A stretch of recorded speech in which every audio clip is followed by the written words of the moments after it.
Real talk with real deal. We got number 71. I need like an introduction for John THEUS, a dang good dog, y'all. And to start it off, John, what's up, you dog? How you doing, Neal? Thanks for having me, man. Yes, sir. Yes, sir. I want to start off by getting you to go ahead and sign this beautiful helmet. It's got to be the best looking helmet in football. Look at that. I devalue this by No, signing it, man. come on now. Come on now. 27, I like it. Look at that. We have some studs on there. We're just adding another one to it. Awesome.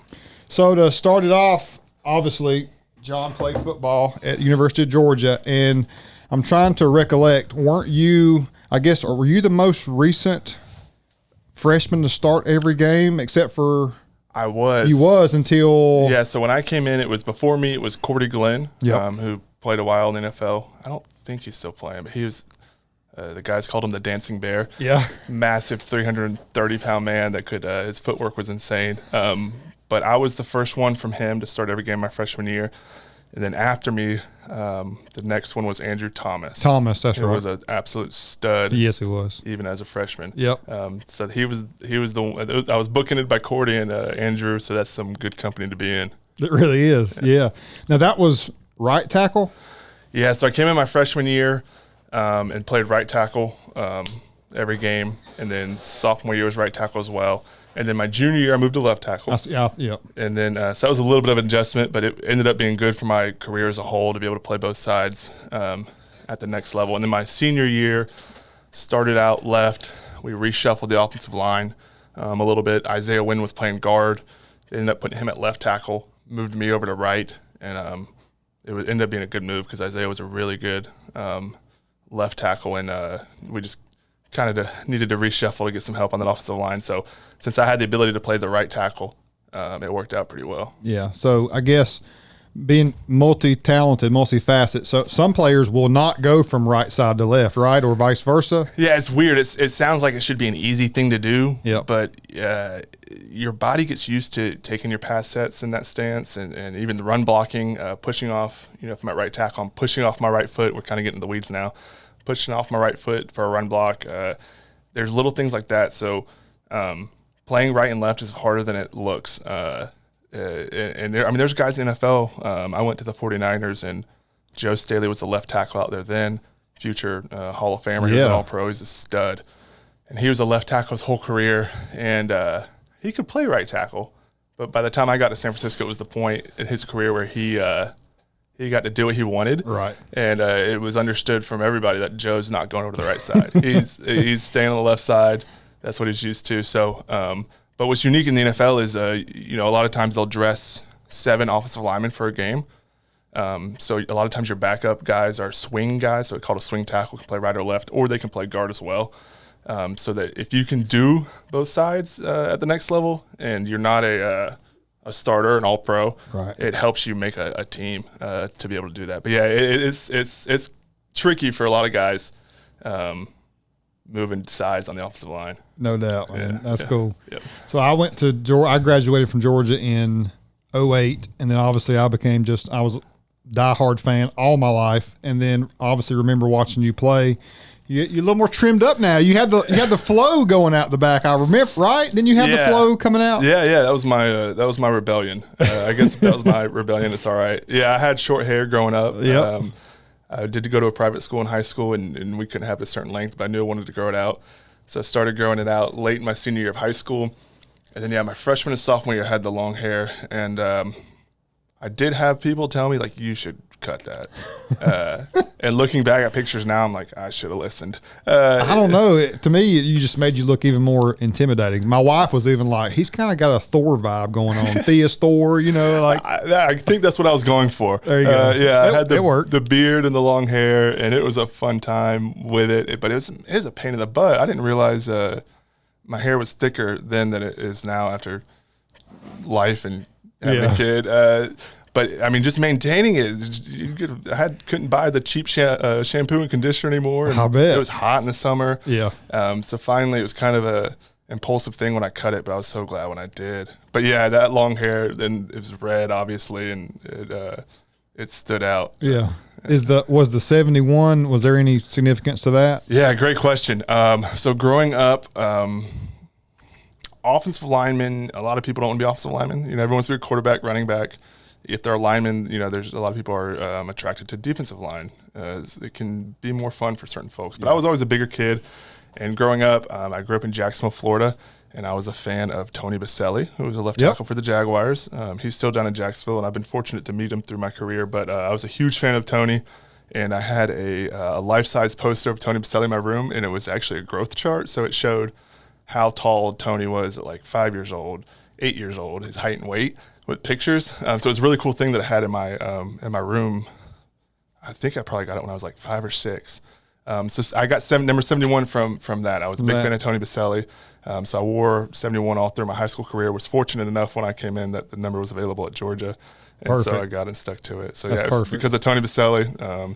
And he just got voted into the Hall of Fame, I believe. Yeah, I think you're right. Yeah, he was a fantastic player. Yep. Isn't it cool how when we're a kid, we look up to people that are in our craft or have people that we admire, and then we become that person, or if not better than. It's just good. It's good to have someone to look up to. Yeah, good role models. It's really cool. And what's really neat is I've been fortunate enough to meet some of these folks, and for the most part, and I'm sure you've experienced it through this podcast, YouTube, meeting people through this business. You realize, like, for majority of people, they're just like us. They might be a little bit bigger, more athletic, have a certain skill set, but they're just down to earth, good people. So Tony was one of those people. He brought his son up to a camp at Georgia. He was an offensive lineman, and he was out there, and I saw him, was like, that's stinking Tony Baselli. And so I hadn't met him in Jacksonville at that point, so I went up and introduced myself and told him, I'd been a fan. I had that poster in my room. He was awesome. He was, talked to me, asked me how things were going. And since then I've seen him a few other times, and just a down-to-earth, good person. So I think it's cool to see that, keep in mind that these folks are just like us. They just have a different kind of skill set and a different path in life. So it's been cool to meet some of those folks and realize, like, we're all on this a path, and theirs just was a little different. But, having been someone who's played in the NFL and played at Georgia, it's good to have people like that to still look up to and see how they conduct themselves. And, I think back on when I was a kid and looked up to folks like that, it meant a lot to those people. So if you can be one of those people and be a down-to-earth, good person and, just say hello, how are you doing? It goes a long way with folks. Just chime in on what you're just saying. I agree 100%. And I guess my first thought process when I was younger was, man, these people they're so much better than me. I don't want to approach them. I don't want. What if they're mean or whatever? Yeah. But 99% of the time, they're all just like you, just a good guy, good person, and that's refreshing to see that kindness is still king and prevalent more than anything. And there are some obviously there are some exceptions. Yeah. Obviously, you could have an arrogance to you for your great career that you had, but most of the time, everyone's just a normal human being like I am. Yeah, it's cool to see you treat people right, and you'll get it in return, and it's cool to realize that as you're growing older. Yeah, and just being approachable. If just being able to have a conversation with someone that you've looked up to forever, and then they being a good guy. Like if Baselli was not a good guy, that would kind of let you down. For sure. Yeah, for sure. Have you ever had I'll call it a Tony Baselli moment, where for me it was like, that's Tony Baselli. Have you ever had one of those moments with somebody? All the time, man. It's just all the time I see people or meet people, and maybe a year and a half ago, Jim Thome, the Hall of Fame baseball player, he called this phone right here on an anonymous phone call. I picked it up, and this guy was just hammering me with questions about a Super Duty. And I was just answering his questions cheerfully. Yeah. Didn't know who he was. At the very end, he was like, "This is Jim Thome, and I want you to build me a truck." And I was like, I got chills, man. I was like, no way. That's cool. And he was probably intentional in saving that till the end. Absolutely. Asking the questions, seeing how you 100%. How you answer them and everything. And as soon as he said his name, though, I was like, that is your voice. That is you, That's just one example, but it happens all. I'm so thankful that I'm at Akins and that we've been able to do this, because it's been great for me. It just keeps building me up as a man, talking and meeting. Yeah. I mean, you've been around here for a long time, and everything, but I'm just saying there's always new people that come through here that just surprised me, and just to get to connect with them means a lot. Yeah, it's cool. I mean, just from the outside looking in and seeing what you've built here through Akins has been cool. I've told you before, I have a friend of mine who plays in the NFL for the Texans, Charlie Heck, and we were in a wedding together, and he had mentioned you and Wild Willies, and he's over in Houston, Texas. He went to school, North Carolina, Chapel Hill. I was like, how do you know him? Like, what? He's like, oh, Instagram. Yeah. I've seen all this stuff. So it's cool for you to see those folks and get them in here and talk to them. It's really, really, really great. But this has been for me like a 12 or 13 year evolution. I was doing this half-heartedly in my automotive career, and nothing happens overnight, as you know. It takes a long time, and just consistently just believing in, if I stay consistent and do more than what others are willing to do, that's going to give me an edge. Just like when it comes to football practice or your business or anything, if you're willing to do what others aren't, or at a higher level, then you're gonna have an edge, and it's gonna pay off for you. Absolutely. I had a former boss of mine in my previous job. It was a sales role. He told me one of the first days, he said, we were training, and he looked at me, he goes, "Hey man, it only takes 10 years to become an overnight success." And that like stuck with me, like the work and effort you put in different phases of your life, whether it's your job, your marriage, your family. Like it takes effort. And, it can seem like you're pushing a rock uphill with no end in sight all the time. But ultimately, I think, like to your point earlier, it builds you as a man. It helps you build character. And just, the folks coming in here that you get to meet and talk to and converse with, meeting new people, people will ask me, like, do you miss anything about football? The actual playing football, no. Now, running out into a field, with 90,000 people in the stands and that feeling of adrenaline that's hard to replicate, yeah, I miss that. But what I miss the most is like the locker room, talking with guys, conversing, having real conversations with them. But also, every year at Georgia, there's a new batch of freshmen that came in. In the NFL, there was new guys coming in weekly. So you got to meet new folks, talk to them. I have a lot of friends to this day that I met. Like one guy, Jeff Driscoll, who we were together in San Francisco, and he's still playing ball. He went to Florida and Louisiana Tech. We were in San Francisco together. We came in together. We were there for a couple months.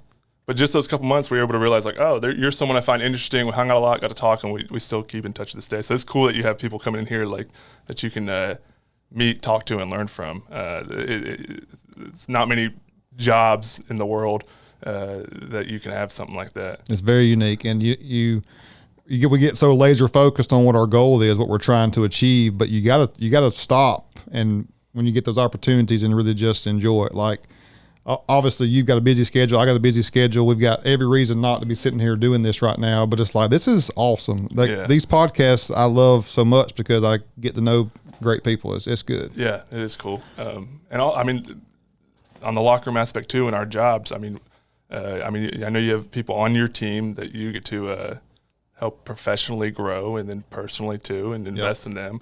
And you get to make that connection and be a leader. And, that it all ties back into football. And that's one of the cool things that I found in opening up a Scooter's Coffee franchise is I'm going to have people on my team with my job. It's going to be a lot of young folks that you can invest into, pour into. And, if they're willing and want to, you can help them grow.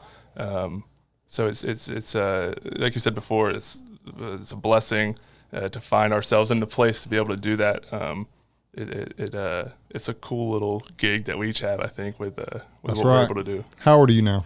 29. 29. I'm 38, about to be 39. So we got a little gap there, but we're both getting old enough to where we can see the younger years of, like, you being a mentor to your future employees you're about to have. That's really important, because I feel like I would have accelerated things in my career and life if I would have had more knowledge at that younger age. So us, you, me, with our fellow employees, being able to pour into them things is a blessing in itself too. Yeah, I'm sure you have someone that you can think of that's done that for you. 100%. Yeah, and like in my situation now, I have 3 other partners. One is about my age. 2 of them are they're 45. They went to Georgia together, and they've been in the franchising world for a while. But when they first brought me on board, I realized quickly, I was like, oh, these guys are, they found their operating partner, but they're investing in me spiritually, professionally, as a man. They want to see me grow. And I told them, I was like, y'all are doing, like, I'm pretty sure this is what y'all are doing, and I really do appreciate that. I'm like, yeah, that's part of it. And it's cool. The stage I'm in now is is learning from them, getting the business going and running. I hope to one day be in their shoes, right, and being able to help someone else out. So it's kind of been cool to see the cycle outside of football, because in football is the same way. I come in as a rookie to the 49ers, and that's Joe Staley doing that for me. So it's cool to see, there's potential for me to do that in life as well, if I do it right. Definitely. So you're all swagged out. I'm swagged out. We've got our new apparel out. We're gonna go over and get you some swag before you leave. But we've got new Wild Willies clothing for all the seasons, hats and shirts and all that. And obviously you've got your Scooters gear on. So I was coming through town the other day, wondering what this building was in Winder. And I was like, what's this going to be in Winder? And then I see the Scooter sign up, and then lo and behold, my man right here. So tell us about your new endeavor. Tell us about it. Yeah, so I'm sure when you saw the building, it was like, what is that small building going to be? It's a unique shape, size. So Scooters Coffee is it is a franchise that started in Omaha, Nebraska in 1998. Don and Linda Eccles founded it. They're still very much involved today. But it's a franchise that started in Nebraska. You go into Omaha, they're everywhere. And it's grown since then, especially a lot here in the last 5 to 7 years. So there's over 600 locations nationwide. But Scooters Coffee is a drive-through only coffee store. We focus on speed, customer service, and quality. So since we are drive-through only, we're able to focus on being as efficient and quick as we can in the store. So everything's set up from our espresso station to our blender station to where our order taker is, with speed in mind. So someone comes through into the drive-through, and we might be line busting out there taking your order in person, or you can go up to the speaker box, place your order, and everyone in the store, besides the window person, is going to be wearing a headset similar to this, so they can hear the order before it's even rung up. So that's one aspect of the speed, and we can make the drinks as quick as we can.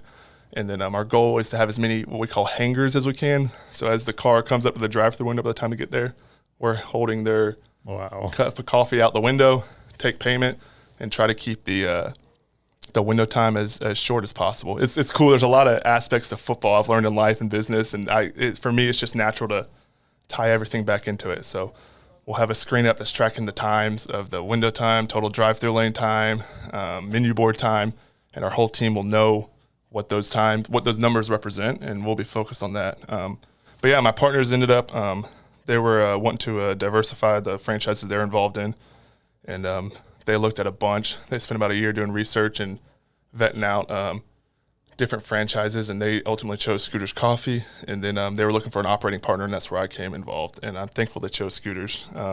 The brand's been great to work with. Home office has been awesome. So this is our first store here in Winder. I said earlier there's 600 locations nationwide, but we are one of the first in Georgia. There's, I think, 3 other right now in Georgia: Gainesville, Rome, and Gray, Georgia. But a lot of the franchise territory has been bought out, so it's going to grow over here quickly. But yeah, the demand for coffee and non-coffee drinks. We do smoothies, energy drink infusions, cold brew, nitro cold brew. We have some food items. The demand for that's ever increasing. Caffeine's the biggest drug in the world, the most popular drug in the world, but also drive-through. Through COVID, drive-through demands increased, and so we feel like we found a great opportunity to put one here in Winder. Definitely. I love the location, and of course, speed is the key. I mean, time or money, which is our greatest commodity. I don't know. I mean, the time. I guess if you go back, to me, the greatest wealth is youth, is having that time. You know, because if I'm a millionaire, if I'm 100 millionaire at 80, I would trade that to go back to being young again. So any way you can save us time day to day is huge. So I think that aspect of it will be big. Yeah, I mean, in our world today, I mean, someone wants to stop in, and our goal is for someone to drive by on the way to work, see 10 cars in the drive-through line, and know, like, I'm going to be out of here in a few minutes and come on in. That's huge. And I've spent time studying some competitors in the area and other places, and I've timed their drive-through times, counted the cars going through their drive-through, and just through due diligence. And the speed aspect is missed on, I think, a lot. It is. But it's hard. I mean, a lot of these places, they'll have like a sit-down coffee shop too. Yeah. So they're focusing on their customers in the store and the drive-through. So that's where our advantage comes in, because we're just focused on the drive-through. Yep. Now we'll miss out on someone who wants to have a business meeting in the store. You can't come into our store. There's nowhere to go in and sit down and order a drink. But we're all right with that. We're going to focus on our drive-through customers and get them through as quick as we can with a great cup of coffee, and send them on their way. Yeah, I think it's going to work. I think you're right on the money with that. Yeah, that should be be perfect. My partners get the credit for understanding the demand for the business, and they were very smart on choosing what they did. So I'm glad they did. That's awesome. I know you're excited about it. It's going to be great. Yeah, I'm pumped. We're hoping to open here in a couple weeks, 2 weeks, and like July 10th around. July 10th is what we're shooting for. We're construction's ongoing. I just came from the site. I was doing some interviews, and I'm decked out for that reason. Yeah. Also, I wanted to be decked out for for this. Yeah. So yeah, they put up some signs today. Looks sod. good. Yeah, thank you. It's a sharp looking building. I said the building itself is like a billboard just on the ground. So it's sharp. The landscaping looks great. I think they did a good job. And that's what we want to represent ultimately. So I'm excited. Over 400 employees here and a lot of coffee drinkers. Yeah, I know. They'll be hitting you up for sure. Yeah, I hope so. We'll definitely partner on some stuff. I've spoken with Brad Akins a few months ago about some stuff. So I mean, that's another thing is we like Winder because I live here in this county. So you in Statham? Yep, Statham. Yep. So we have that locally owned, even though it's a franchise, we have that locally owned aspect to it. And I'm going to be in the store every day early on. But even after we're established, I'm just 5 days a week, I'm going to be in the store. Good.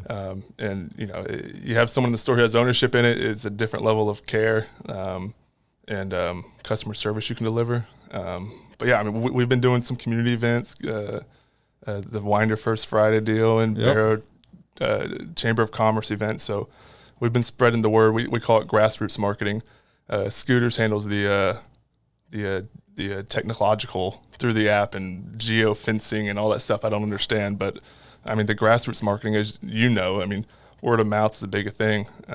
So we're trying to capitalize on that. And, I live here. I care about the community. I want the building to look sharp. I don't want the grass to be overgrown. I'm going to make sure it looks good and we can serve the community as best as we can. And definitely. And the Winder will be better for it. God, and what about the road that you're in front of, how busy it gets at times? Morning and afternoon's tough.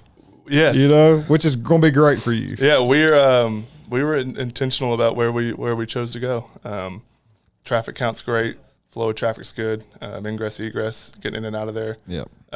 There's a light close to there that'll help out with some of that. So we feel really good about that. And as we look in other places, that's all stuff we take into consideration. It's been fascinating for me to learn that aspect of the business about site selection, where to go, demographics, population, traffic count. I never realized how much ingress, egress, turning in and out of the lot, how much that matters. Visibility. There's a lot that goes into it. And as we've seen the last few years, commercial properties are been on the rise. It slowed down here last year or so. So it's kind of been a challenge finding spots that was not a challenge for franchisees 5 years ago. But it's been fun, man. It's been like a game trying to figure out where to go and how to get there. Is the property even listed for sale? Well, let's call and find out. To your point earlier, you just keep chugging along and doing a little extra, and it pays off in the end. And I've definitely seen that already, and hope to continue to see it. Through growing the business. Yep. Well, I got faith you're going to succeed. If you've had Scooter's coffee, no matter where you're at across the country, let me know in the comments what your thoughts are on it. What your favorite beverage is. Yeah. And I'm not a hot liquid drinker. That's fine. But I'm going to hit up all the other stuff. Do you like caffeine, or are you like, it gets me too wired? No, I'm a caffeine guy. So if you need a caffeine pick me up, what are you going to get?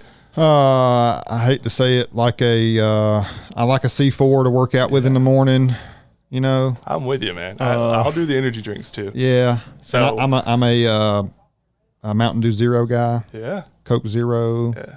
But we got something for you. So we have we do the non-coffee drinks, and what's the energy drink market's been expanding as well. Yeah. So Scooters has their own energy drink. It's called Scoot energy drink. But we call it infusions and vertigo smoothies. So our infusions are iced energy drink, mixed iced energy drink is how we describe it. So it's a can of the energy drink, and then we put a little bit of lemonade, and then whatever flavor you want on top.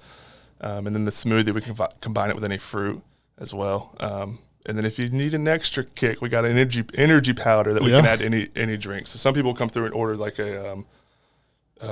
let's see, like a palm peach Scoot Energy infusion. So that's the pomegranate peach on top. And then they'll add in a scoop of the energy. Love it. So we can get you going. Any breakfast things, Yes, sandwiches, sir. or? Yes, sir. So we'll have savory and sweet. My personal favorite on the savory side is our maple waffle sandwich. So it's like Maple waffle. Ooh, it's so good. You get this, Dang, you get the sweet good. and savory together. Yeah. You get like the sweetness of the waffle is your sandwich part, and then the sausage, egg, and cheese in the middle. that sounds really good. It's so good. And then the everything bagel sandwich we have is sausage, egg, and cheese, egg and cheddar biscuit, a couple burritos. And then on the sweet side, we have some muffins, like a caramelicious muffin, cookies. We have cake bites. So yeah, we got a few food items in there as well. That's awesome. Yeah. So I guess I've seen you here quite often. You and Logan are big buddies. Mm-hmm. Tell us a little about your experience in dealing with Akins in the past, whatever it may be, whether it be service, sales, rental, whatever. Just tell me on your experience with Akins. Yeah, so I was at the university. I'm from Florida. Went to the University of Georgia in Athens, and when I was in school there, I thought, there was nothing outside of Athens. I didn't know about Winder, but I kind of started learning about Akins. So I was in school with my older brother Nathan. He was a year ahead of me on the football team. He was a long snapper, so he was kind of a football player. I didn't know that. That's cool. He had a sweet gig. Yeah. Special teams guy. They're all weird. We like to give each other a hard time, and it's we'd be in like the heat of camp, fall camp. I'd be dying at practice, and he'd come up. He wouldn't be sweating, and he'd be like, "Hey, you want to go play some basketball after this?" I'm like, "Nathan, get out of here before I slap you." So he'd mess with me then. But we were here together, and we shared a vehicle actually. Yeah. I say we shared loosely. It was his.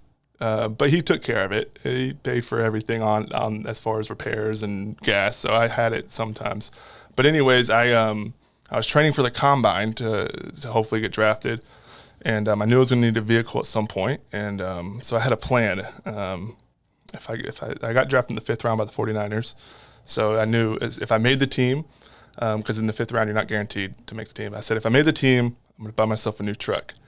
If I get put on practice squad, I'm going to go used Jeep Grand Cherokee because my sister-in-law had one. I liked it. So I was like, that was my plan. And so I made the team, and I'd been talking to I talked to Brad Akins. He hooked me up with the sales team here. So I made the team, gave him a phone call, told him what I was looking for. So they put together, it was a 2016 Ford F-150 Lariat.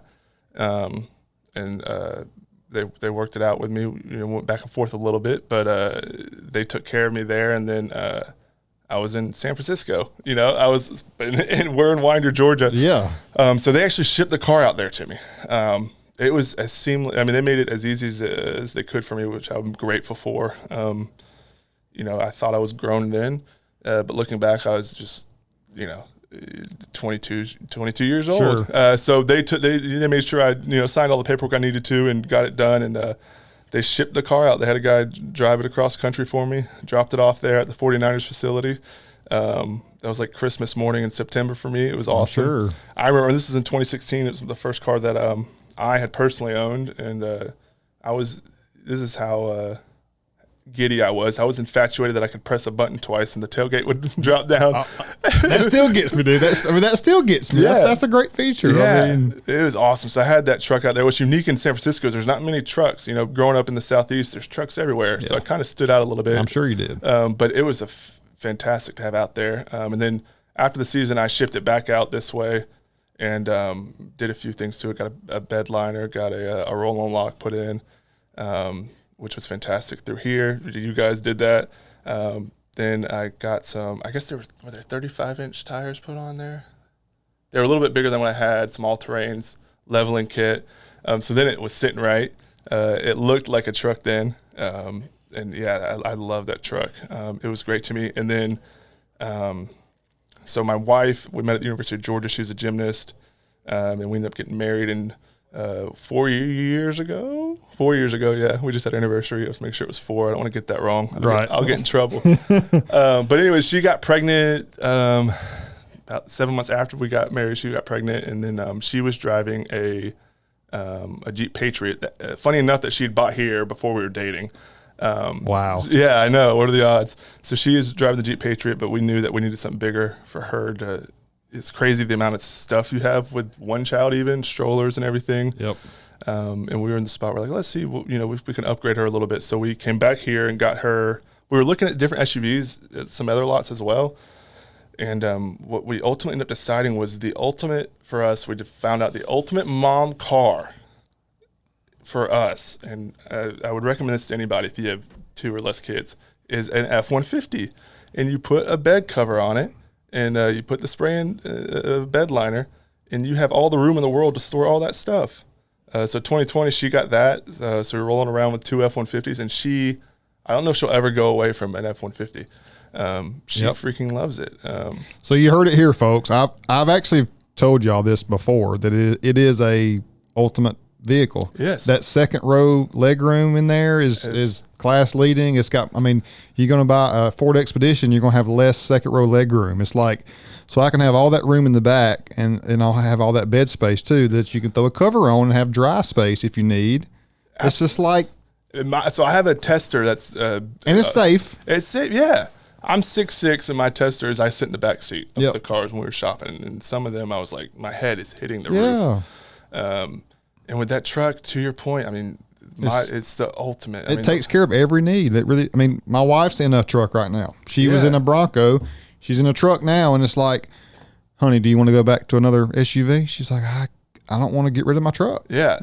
It's the same thing. She's the same way, man. And we got an XLT, but it was the team here is fantastic. We have, we tell them what we need and want, and mainly want, not need. Right. But they find it. And so it's an XLT, but it has like the center console, and it looks the exact same as my Lariat and the center console stuff that she wanted. It was cloth seats, but we got the cat skin put in, and that stuff's fantastic. That's great. Especially with having kids.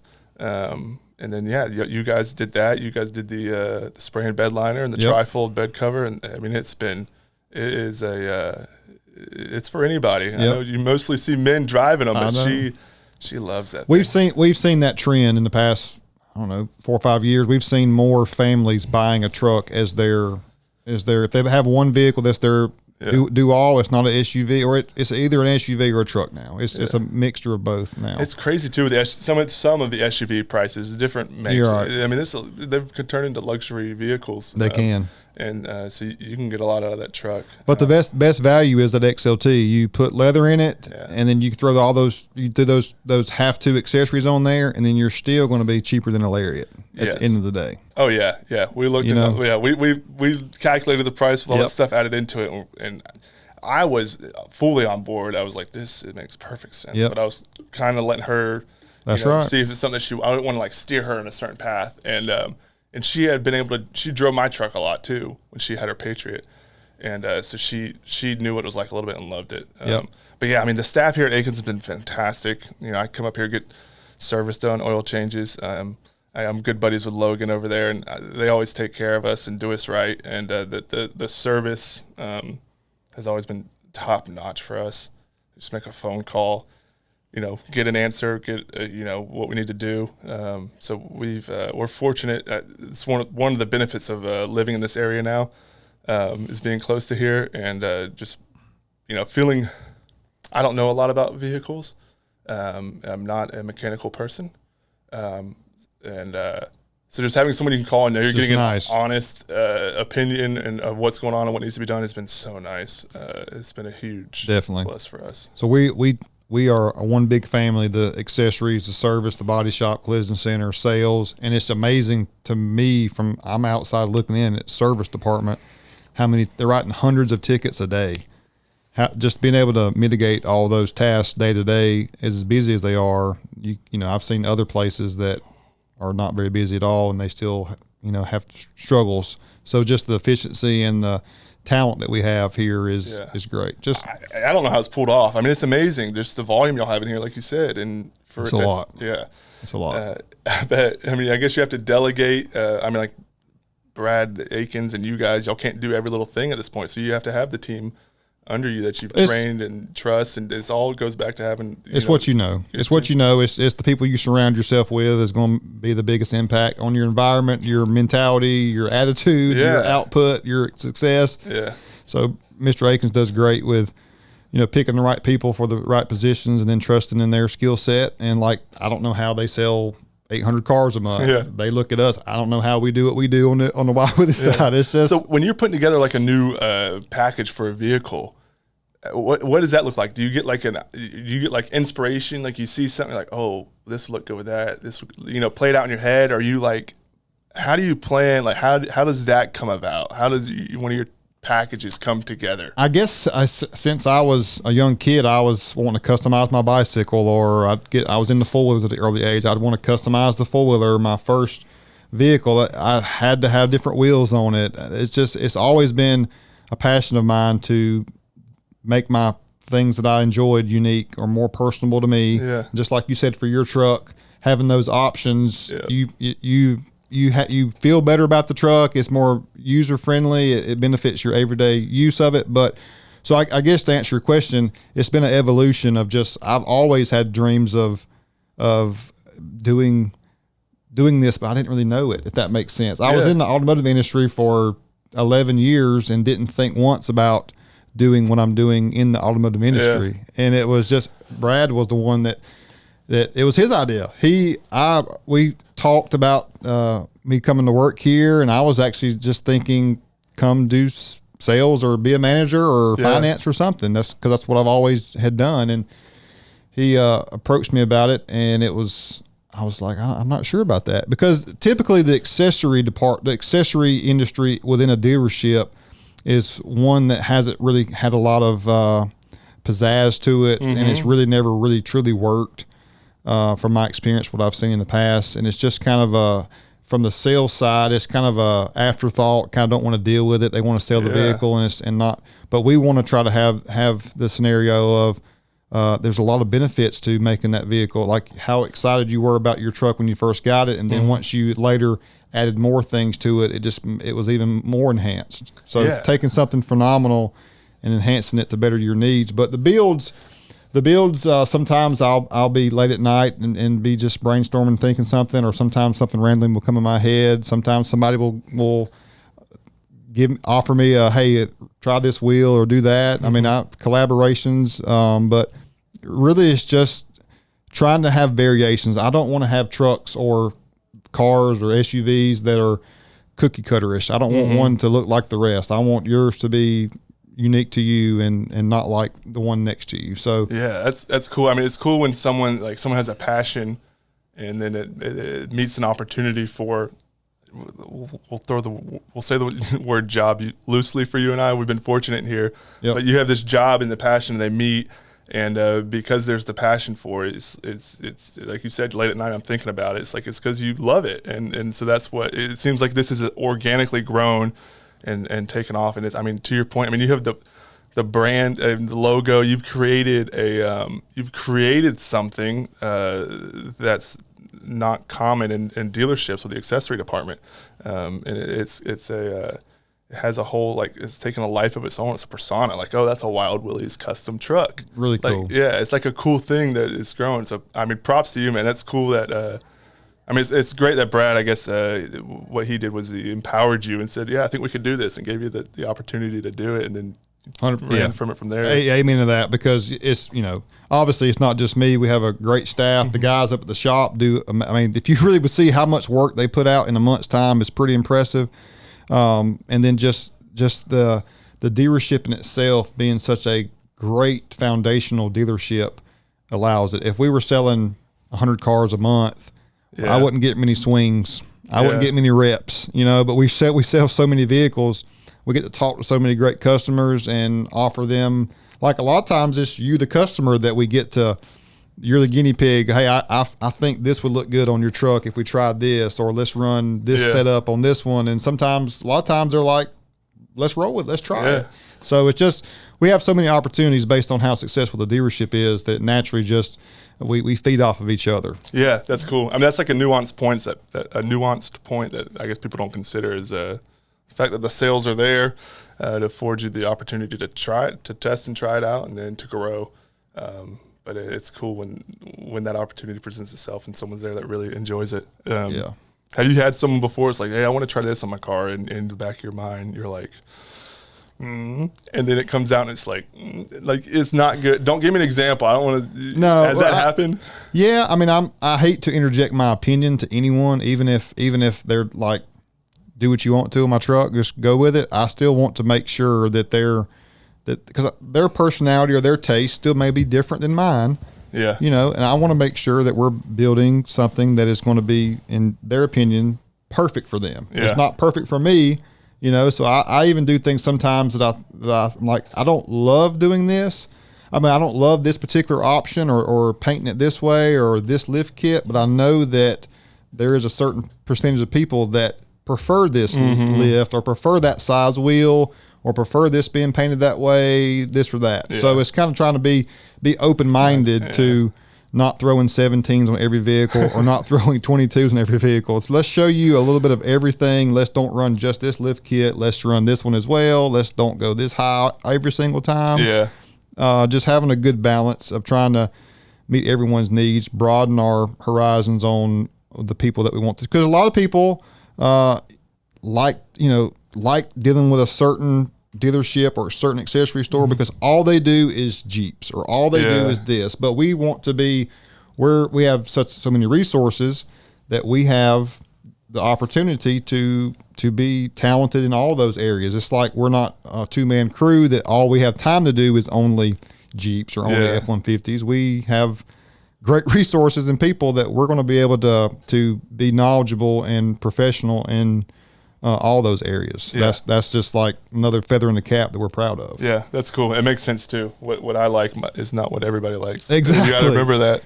Yeah, y'all put out. I mean, it's cool. You know? I see it on Instagram. All the different vehicles and packages. It's a lot. It's neat. It's really cool. And as far as the social media stuff, it's a testament to the dealership being so busy and successful. Like I could post something every 10 minutes and not show everything that we're doing here. Yeah, you know, that's the momentum that the snowball's been rolling, and it's a huge snowball. You're not going to stop it at all. It's just like you're not going to stop us. That's awesome. It's really cool. I love to see it. Learn to see some of it. Man. Yeah, It's cool. yeah, it really is. We've got a lot of interesting builds coming up, and of course, you know, as new year models come out, they change things. They're all Ford's always pushing the envelope with new features or body styles or colors and whatnot. So we just get a lot of great opportunities to try different things, and they're obviously challenging us with different ways to be creative. Awesome. You know? Yeah.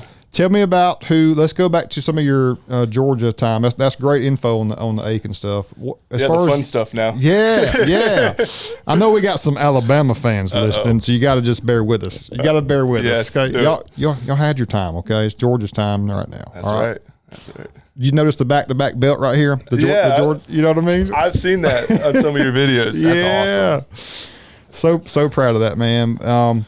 And so tell us a little bit about, so you were the Mark Richt era. You had Murray was your quarterback you were protecting? Yeah, too? so I'd aired my first 2 years. He probably wishes it was me my junior year instead of my freshman year. But no, I'd aired my first 2 years. 2012 was the year we barely lost to Bama in the SEC championship game. And then my junior year was Hudson Mason, and my senior year was Grayson Lambert. So definitely got to play with some good guys. And then the running backs that I got to play with was it's amazing that I got to play with as many talented running backs as I did. I mean, Todd Gurley, Nick Chubb, Sony Michel, Keith Marshall. I mean, they made us look good. They made our job a little easier. Those four out there alone, man, just those four out there. Marshall, he was special too, but I mean, I guess as cornerstones, the Michelle, Chubb, and Gurley. Yeah. I mean. Absolutely. I mean, my freshman year, I actually my roommates my freshman year was Keith Marshall, Todd Gurley, and then Fatone Balta as our quarterback. Yeah. I'm good friends with all those guys to this day.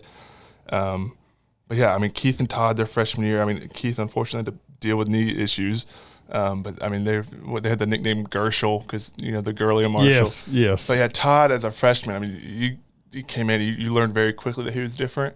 You just jumped out. And then the same thing with Nick and Sony.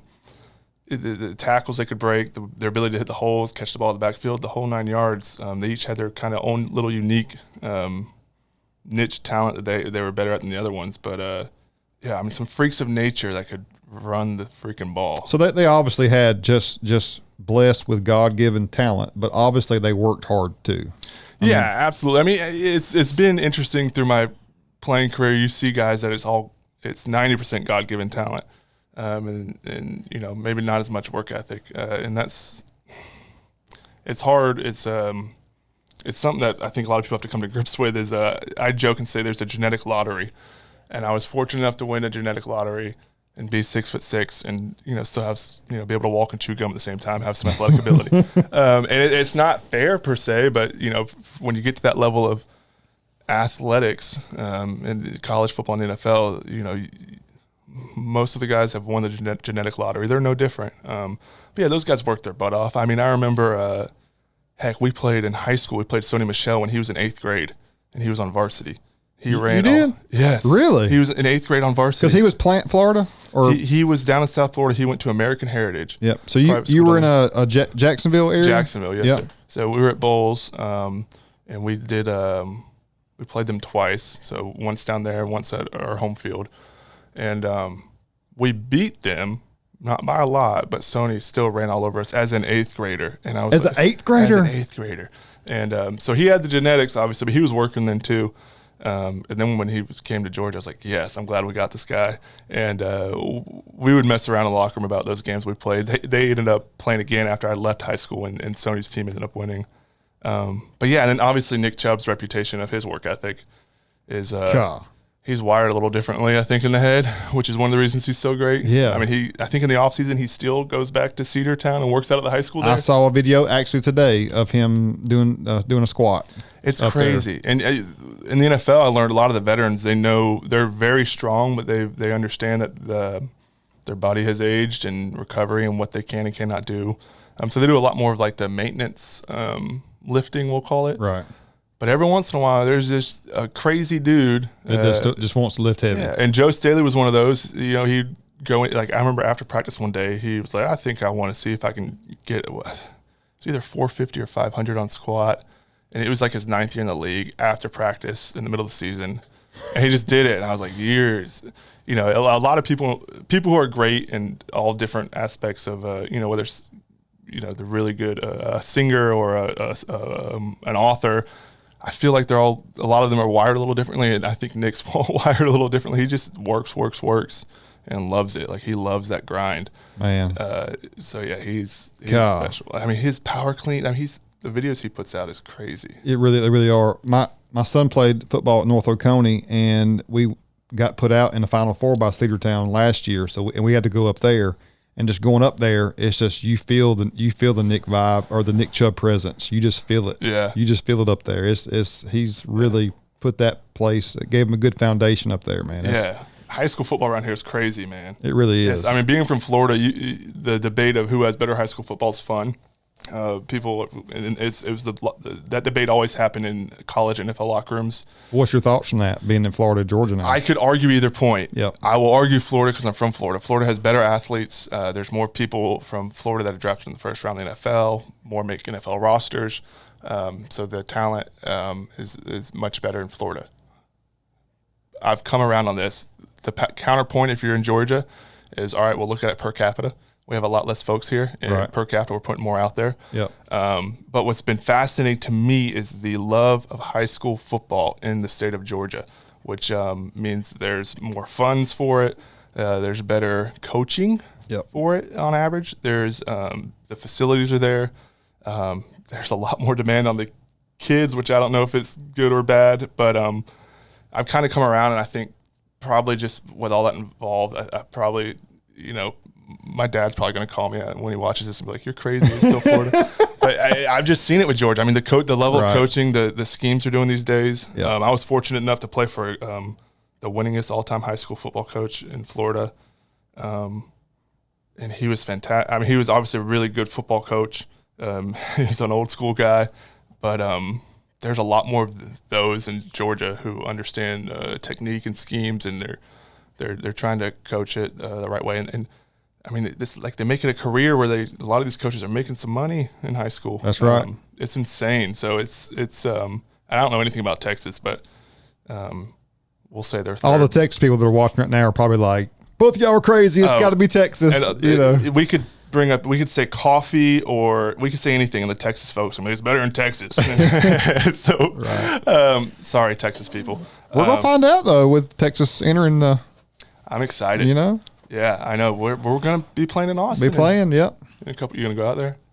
We going? I don't know. You want to go? I wish. I would love to go out there and eat some barbecue. I know. Yeah, man, I'm fascinated by this change.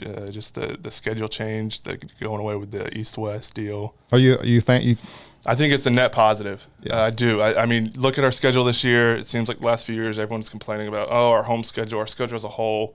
Now you're introducing Oklahoma and Texas, but you're also going to play the teams from the West more. Yeah. We're going to get away games at those places more. Georgia fans travel better than any fans in the country. There's no doubt about that. And everyone, people who travel would love to go to Austin, would love to go check out these other college football towns.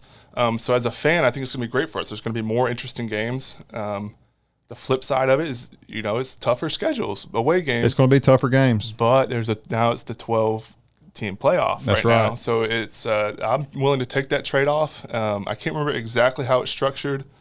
But I think, it's either the last 4 or last 6 teams, 8 through 12 or 6 through 12. There's somewhere in there's like home playoff games, basically. That's right. Could you imagine a playoff game in Athens, a night game? Unreal, man. It would be awesome. Unreal. So to have some of that in there, I think it's a net positive. What do you think? No, I agree with you 100%. It's going to be a great thing for us. And if I don't have to play Vanderbilt every year, I'm perfectly happy. No offense to any Vanderbilt fans. I'm probably making everybody mad. But yeah, just to be able to play some of these other teams more often will be fun. I agree. And I don't know what they're going to do with the rivalries, Florida, Auburn, Tennessee mainly. But I think they're going to keep two or three of them, which I think is good. Yeah. Were you a fan of the Georgia, Florida, and Jacksonville? I mean, being from Jacksonville, of course, right? I mean, yeah, that's a tough one. That's another tough one where I could argue either side. Being from Jacksonville, playing down there like my freshman year was I'm kind of getting some goosebumps now. That's awesome, man. Being from there, my whole family was there. That's special. Yeah, it is, and I don't care for Florida being from Jacksonville. So in that game especially, Malcolm Mitchell had I don't know if you remember, he caught like a curl route and took off and scored a touchdown. It looked like he almost got face mask. They grabbed his shoulder pad or something. And he kind of just gone. He was gone. That was special. Yeah. And then Jarvis Jones forced that fumble on the tight end. Reed going in to score. Yep. Jarvis won us a few games that year. So yeah, I love the game being in Jacksonville, being from Jacksonville. I fully understand Coach Smart's argument of the recruiting aspect that he loses because of not having that extra home game. Every other year. That's huge. Yeah. That's huge. I mean, Florida, even on their down years, it's a big game for us. It'd be huge to have that as a recruiting weekend every other year. Yeah. So I wouldn't hate to see it if it went home and away. It'd be cool for me if it went home away Jacksonville. Yeah, that's what I was going to say, a compromise, because I would love to go to the Swamp. I would love to see them come here, and I still like going to Jacksonville. They're redoing their stadium. Yeah, I'm pumped about that. That'll be cool. Yeah, so I would love to see a home away Jacksonville. I like the home away and then Jacksonville. You might be onto something there. Keep the world's largest outdoor cocktail party. I like that. Yeah, and then if you're a player, you get to you'll get to hit all 3 of them in your 4 years. Yeah, some will be 3, but I haven't heard anybody mention that yet. So that I'll say I came up with it. I think I heard it somewhere. You heard it here first, folks. I don't know how we need to get a lobbyist group. Yeah, but I mean, if they could. It'd be cool if they could do some more. I know they changed some of the rules about the recruits there, but it's just a challenge because geographically, Florida's an hour and a half away from that stadium in Jacksonville. Yeah. So yeah, but man, going to the Swamp too. I mean, it'd be fun to have Florida here, but I've never been there. I would love to.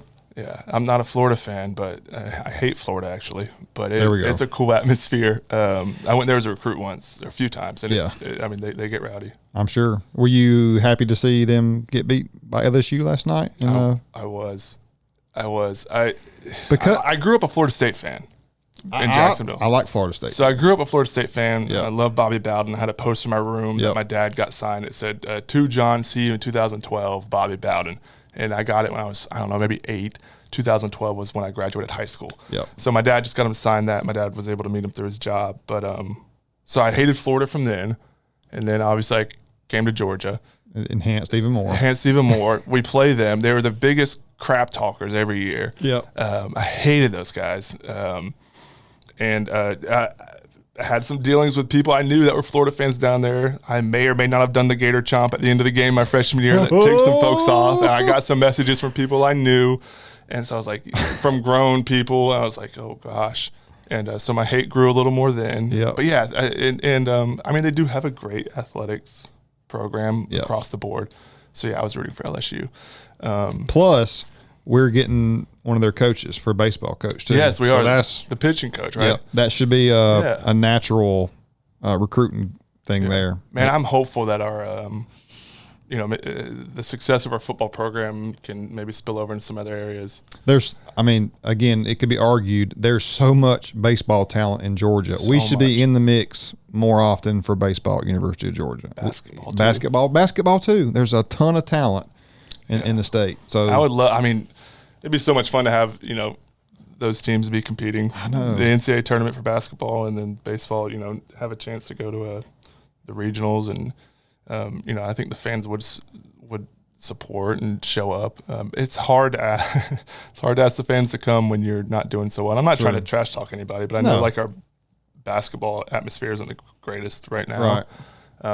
But I do like the way that Josh Brooks is taking the thing. Yep. When we had Anthony Edwards, we went to more of those games than we ever have, and just having that energy that he brought was huge. So you start getting a recruit like him every year, you get, or something similar to, then you can get some momentum. And same thing for baseball. You just get a few guys to come in there that can change the culture pretty quickly, and maybe the coach will bring that energy like Kirby's brought. Yeah, it's unique because football, it takes so many guys.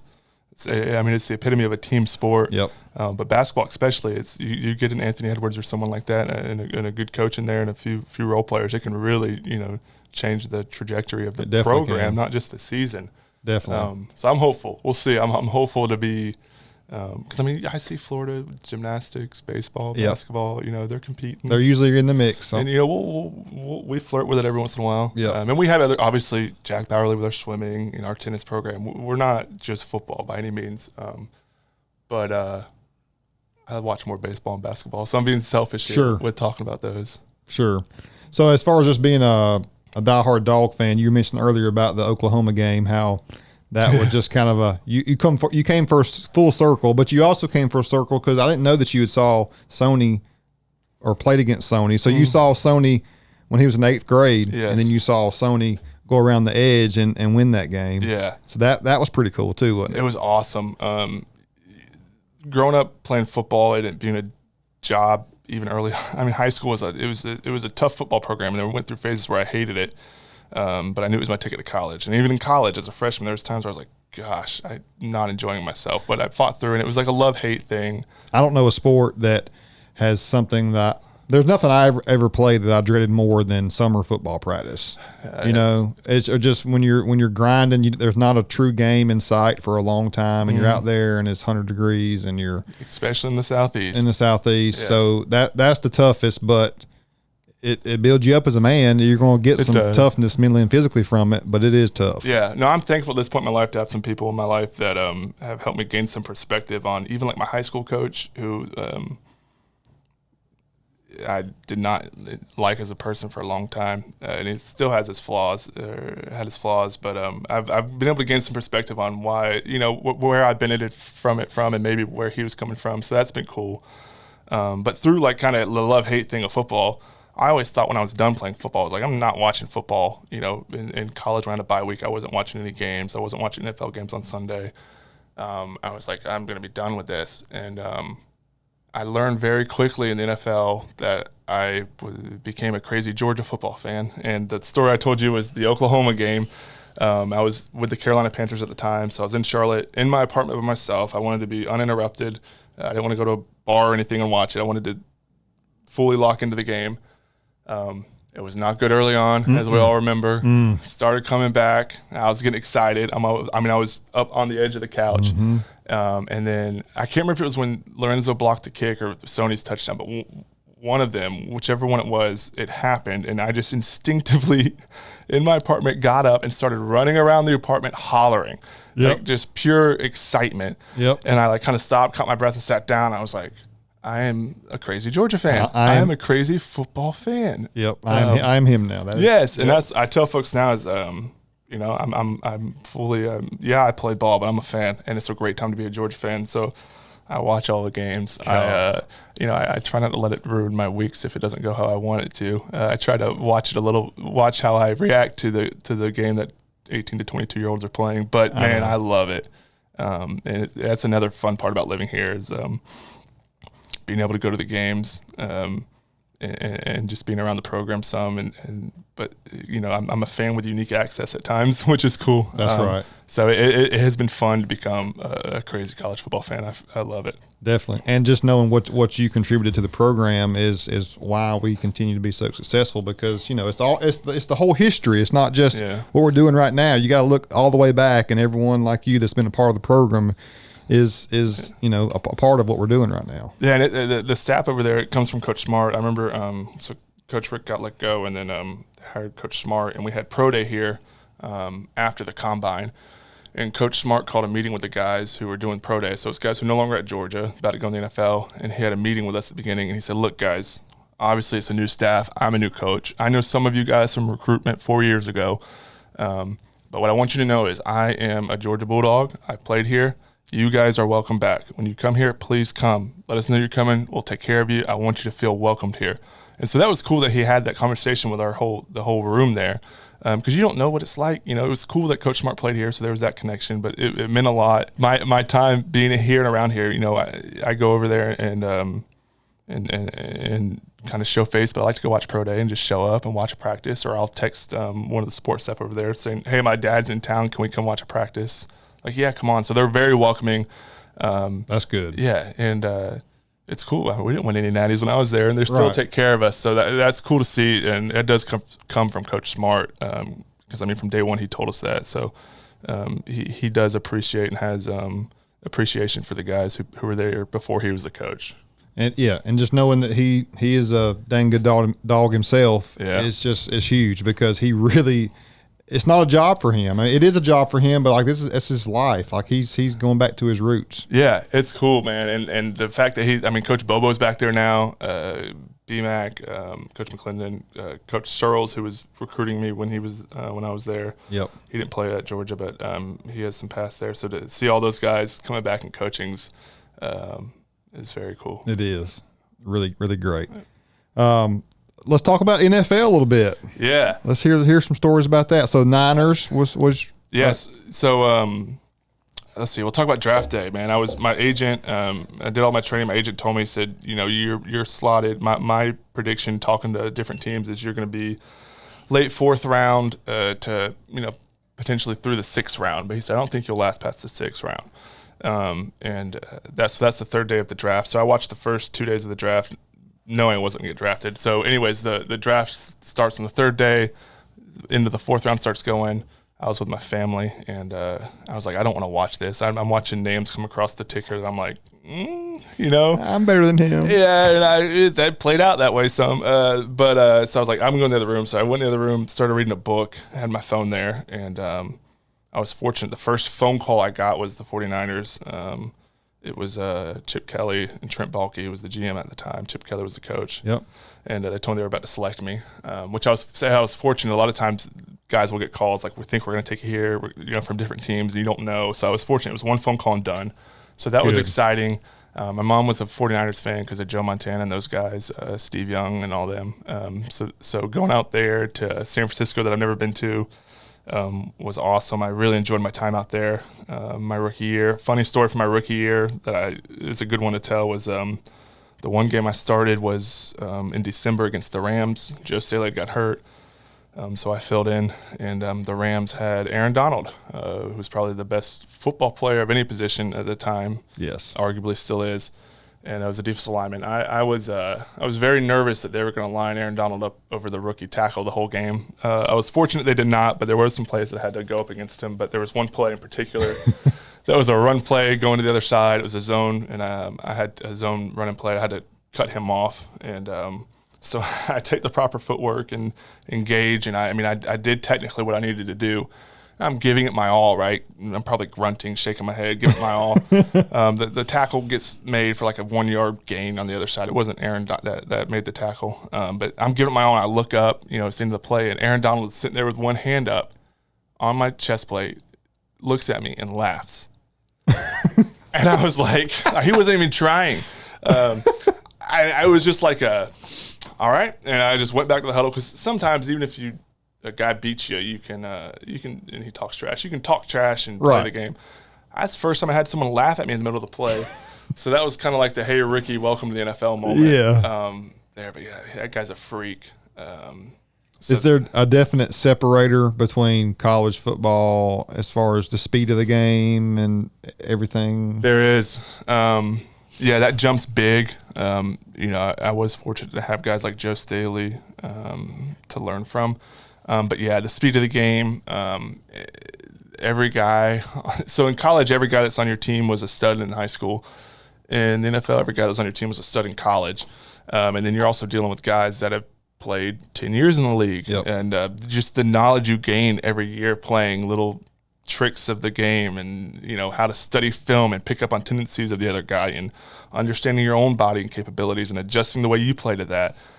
So as a rookie, you might be going up against a 7 or 8 year vet in practice that's not a starter or like a Pro Bowl or anything like that, but he's like the old head. He's like he's like when you're in middle school playing your dad in basketball, and your dad's like, yep, overweight but knows all the tricks and has the hook shot. Yes. And you can't stop it. You can't stop it. Yeah, so it's very much different. And then just the whole aspect of it, guys who play is like, oh, it's a job. It's a job at that point, and it is. It's not overstated. The team's not as on you as much about your workouts and everything. It's like you do it, or if you don't, your game's going to be affected, and then you're cut. Right. And the locker room turnover is different. And then, coming in my rookie year, the rookie class, we were all kind of in the same phase of life, so we got to hang out and play together. But during the season, like at Georgia, practice would finish up, and it'd be like, hey guys, what do you want to go grab for dinner? And then let's go hang out at the dorms. There, it's like, I keep talking about Joe, but let's say, Joe's going home to his 2 kids and his wife, and to be a dad, he's 31 years old. Right. So that dynamic was different as well. But yeah, as far as like the speed and the competition, it was eye opening. I mean, I played 2 years, ended up stopped playing because of some injuries. But even those 2 years, I felt like I had such a better understanding of the game. So like you kind of exponentially can grow and get better if you're around some older guys that are willing to teach you. So yeah, I mean, it was eye opening to try to block some of those guys even in practice. I mean, there's some freaks. I'm sure. You remember Luke Kuechly? Oh yeah, that guy. We played Carolina my rookie year. Then I was in Carolina for a little bit. But I remember in Carolina, when I was on the team, I would be on do some of the scout team stuff as well.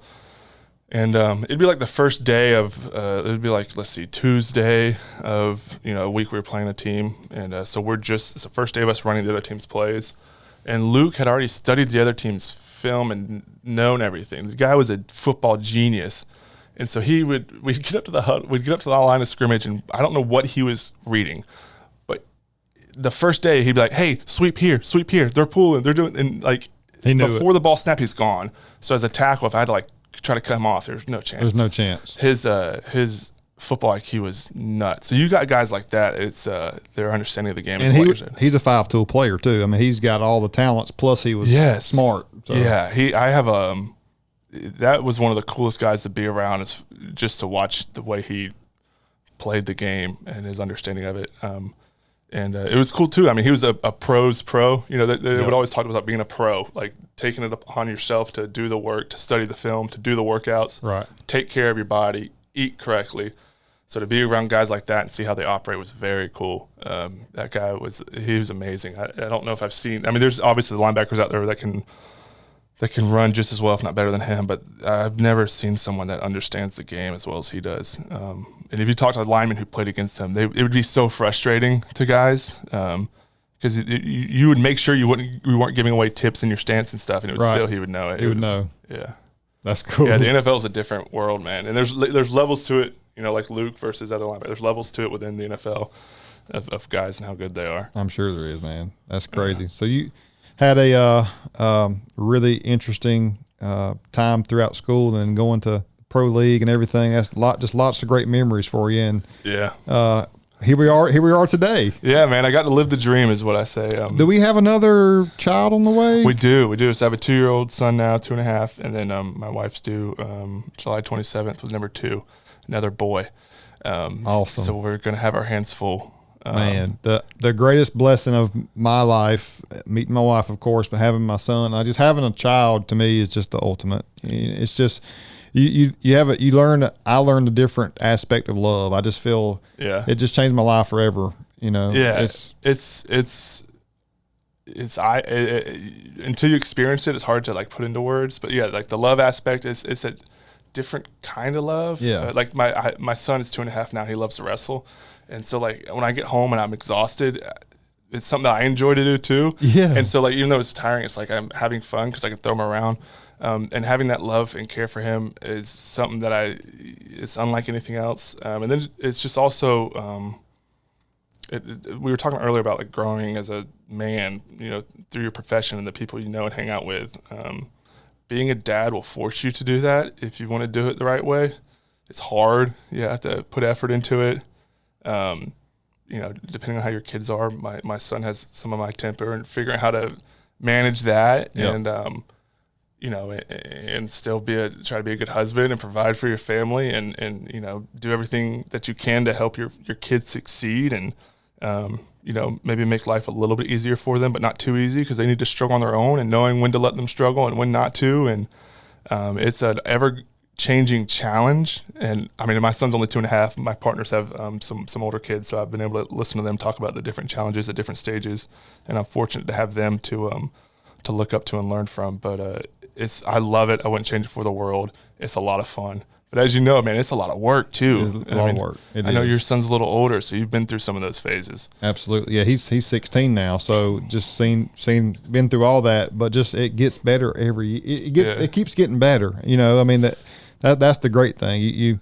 There's never he was the best years were the younger years. No, the best years are right now. Yeah, they're always evolving, they're always changing, and just we're going to screw up as parents. We're not going to make the right decision every time, but we can't dwell on that. We just got to try to have the right heart with every decision that we make for them. That was kind of what led me is just what are my core values? What do I want to instill in him? Yeah. What have I learned that I can help accelerate his life? What can I tell him and teach him that's going to keep him from progressing at a faster rate? It's just there's so much involved in it, and is his personality more like you or your wife, or is it a mix?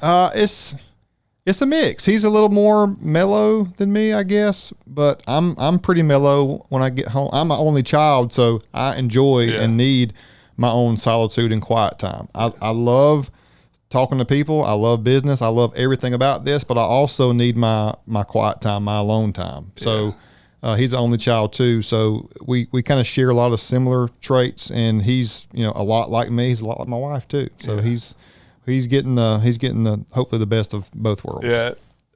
Have you seen can you think about anything like I was I'll give you an example. For me, my temper it helped me with football, and I get it from my mom. She would tell you if she was sitting right here, but and so she had to figure out how to help me control it, which she did a good job, and I've gotten better about it. But I see it in my son now, and I'm like, it's 100% for me. What can I do to help him? I've kind of lived through what he's going to go through. Exactly. And what his call them sin tendencies with the temper, and try to figure out how to manage and steer and help him grow. But I don't want to suppress it too much because it can help him out in life. Right. And try to massage it, and what my parents did that worked with me, what maybe did, and it's it's fascinating to see my personality through him, and one, gain a better perspective of what my parents went through raising 3 boys, but 2, just to I feel like I'm trying to manage a mini me at times. And that's right. And I try to think and remember of how I was thinking and being at those certain ages, and then caught myself trying to explain stuff to him way too in depth and analytical. I'm like, he's only 12. Yeah. You need to, he's already tuned himself out, you know? Yeah. Just trying to, so as he's getting older, I can talk to him on a more adult level, What position does he play? So he was right guard and center. and he played some defensive nose guard too. Yeah. But baseball wise, he's pitcher catcher. What does he enjoy more, baseball or football? Baseball. Yeah. Baseball. It's a great sport. Yeah, he's him and I both are racing four-wheelers right now. That's kind of I've seen you doing some of that. We've jumped on that, and that's a whole nother level. That kind of has grabbed a hold of us like nothing else also. So it's just not trying to repeat the pattern. I wanted to kind of race when I was younger too, and didn't really have the opportunity. He asked me throughout his childhood to do it. We never would let him. So he asked me again this past year, and I'm like, I was burned out on baseball by the time I started playing college baseball. Yeah. And I feel like if I would have had a year or two break from baseball, I would have maybe even worked harder and had a longer baseball career. So let's take a little break right here and not do what most dads do and say, no, you're going to focus on this because that's what I did. That's a great perspective. You know? I agree with you 100%. It's one complaint I have with just kind of the atmosphere of high school athletics right now is play all the sports you want to play and don't focus on one year round for burnout purposes. But also, like, I played basketball. I love basketball, and I threw shot put and discus. But basketball complemented my football game. Yep. It also, as a lineman, I got to touch the ball and score. I loved it, and it refreshed me. It was a fun thing that I love to do. I feel like I hear stories so much of guys training year round for football, and the high schools are demanding a lot out of them now with big time with weightlifting, and I just don't know if it's are we truly investing in these kids as people? It's hard because I think folks fall in love with the Stetson Bennett stories of the world that are so far and few in between, where people think that you can work your way to anything, and it's just not the case. Mm-mm. I can't be a rocket scientist. Between these ears, there's nothing in there that's going to let me be a rocket scientist. And so you do have to have some of the genetics to get to that college and next level, and it's hard for people to understand that. It's hard to tell someone that. Especially when there's those stories out there like Stetson. But if I could tell anybody anything, let your kid play all the sports they want to play, man. Let them cross-train. Let them have fun. You can still be serious in those sports. There's a time for that. But I worry too much about the kid, the culture of the year-round specialty training for one sport. I don't know. I've spent too much time thinking about battling that when my son's that age. I played college baseball. I saw talent in my son at a young age. So obviously, naturally, when I was coaching his teams, I was probably pushing him harder than I needed to, just because I'm like, man, if I didn't work out hard enough when I was growing up, if I would have worked out harder, put more time in, I could have been whatever. Yeah. So I'm gonna make sure he's not. But then I'm like, step back.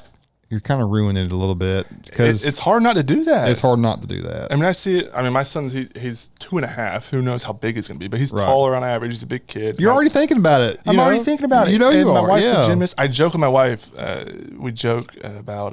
He's going to be a stud. He is. Come on now. I would, and that's the thing. My ego is like, it's natural for me. Like, I hope so. Yeah. He was born. He was 9 pounds 9 ounces, and I wore that like a badge of honor. I had, besides just my genetics, there was nothing I did to have a big child. And now we'll catch ourselves like, oh, he's so big. Like, what does that matter? But for some reason, there's this innate thing inside of us as men that we'd love to see our kids be big, athletic people who succeed in sports. And there's not one daggum thing wrong with that. No, that way, as long as it doesn't, as long as it get out of control. Being proud of especially in this world, we're not going to go there, but just being a good, strong man is a great thing. I'm all, you know what I mean? Yeah, the temper thing is, I always go back to that, is like controlling it, but not. It's so good to have in professional, like in our jobs, and it just helps people. What's the thing? It's better to be a warrior and a gardener, a warrior in a garden than a gardener in a war. Yeah, it's better to be a warrior in a garden than a gardener in a war. Yeah, be ferocious, but learn to control that. Yes, yeah. We need as men to be able to be ferocious at times, but we need to know how to harness that. Yeah, we could talk about that. I know that'll be episode 2, y'all. But yeah, man, it's cool to see people like yourselves with kids and the stage of life they're in, and just know that I'm enjoying the moment now with my son. One day I'm not gonna be able to.